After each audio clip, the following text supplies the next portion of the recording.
Sa pagkawala nga ni Leilani, isinamantala ng mag-ina na bruha ang pagkakataon para sinarain si Raymond at itong si Charlene ang tuluyang wasakin ng kanilang samahan.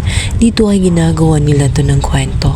Nagtandim ang dalawa, kaya naman itong si Raymond ay agad namang nagpauto sa dalawa.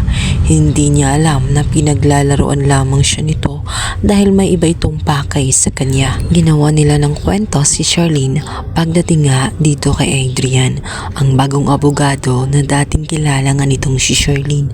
Kahit hindi naman totoo ay naniwala naman agad itong si Raymond at pagbigla-bigla na lamang sumugod dito sa kulungan at nang makita ito na magkausap ang dalawa, binigyan niya ito ng mali kahit na wala namang ganoong intensyon si Adrian. Naroon lamang siya para makalaya itong si Charlene, hanggang doon lang.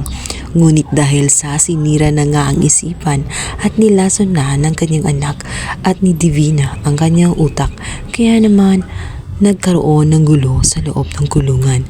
Nag-away ang dalawa. Kahit anong gawing paliwanag na ni Charlene ay hindi na ito nakikinig sa kanya. Umalis nga si Raymond kung saan galit na galit. Nasira ng tuluyan ang kanilang pagsasama.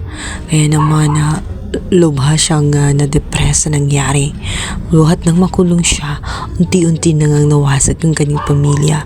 Parang unti-unti na ngang nasisira. Hindi na niya alam kung paano pa ito mabubuo.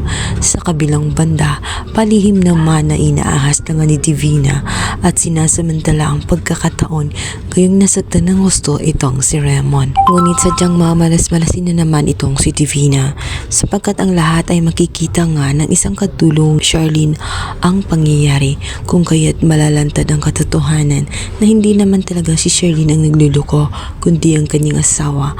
Silang dalawa nitong si Divina.